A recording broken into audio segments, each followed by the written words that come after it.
வணக்கம். என் நெஞ்சில் குடியிருக்கும் my dear brothers and sisters எல்லாருக்கும் வணக்கம்.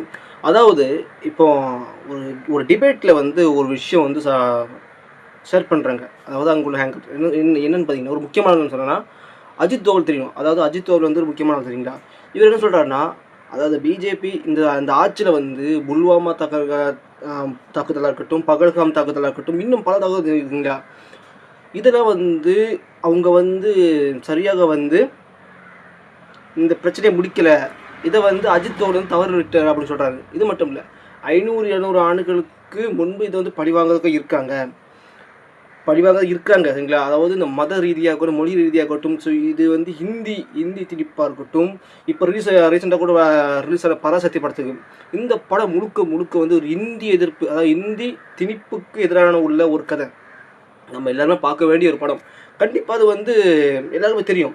கண்டிப்பாக இது யாருக்கு இடையூறாக இருக்கும்னா, பாஜகவுக்கு மிகப்பெரிய இடையூறாக இருக்கும். ஏன் சொல்கிறேன் பார்த்தீங்கன்னா, அவங்க இப்போ இந்தி திணிப்பு செஞ்சு பண்ணுறாங்க. அப்போ மேபி இது அவங்களுக்கு எதிரான ஒரு படம் தான். இது தவறு விட்டாங்க நினைக்கிறாங்க, பார்த்து தெரியல. ஆனால் அது கண்டிப்பாக பார்க்க வேண்டிய, நம்ம ஒவ்வொரு தமிழரும் பார்க்க வேண்டிய படம்.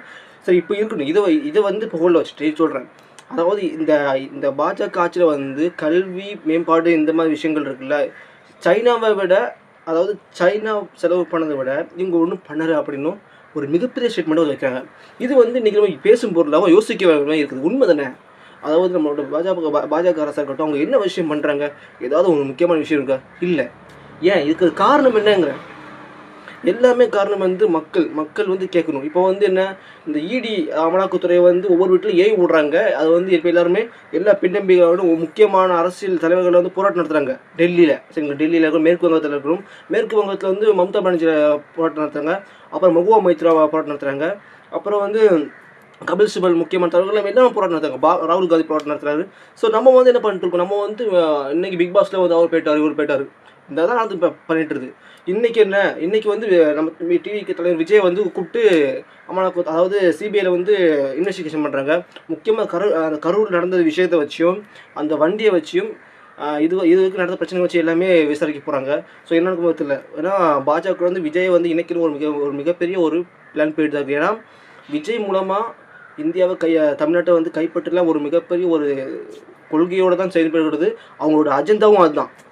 தமிழ்நாட்டில் பாஜகவோட அஜெண்டா ஸ்ப்ரெட் பண்ணணும். ஒவ்வொரு இடத்துல சங்கிகள் ஆர்எஸ்எஸ் இதாகணும். பகதஞ்ச, அதாவது நீங்கள் கிறிஸ்மஸ் சமயம் பார்த்தீங்கன்னு தெரியும். குஜராத்தில் நினைக்கி அங்கே ஒருத்தர் கிறிஸ்மஸ் பொருளை வித்துட்ருக்காரு. அப்போ ஒரு சங்கியை ஒரு சங்கி பையன் என்னென்னா, இது இந்தியா இந்து நாடு, நீ எப்படி விற்கலாம்னு சொல்கிறாங்க. இதை கேட்கப்போ நம்மளே தலை குனி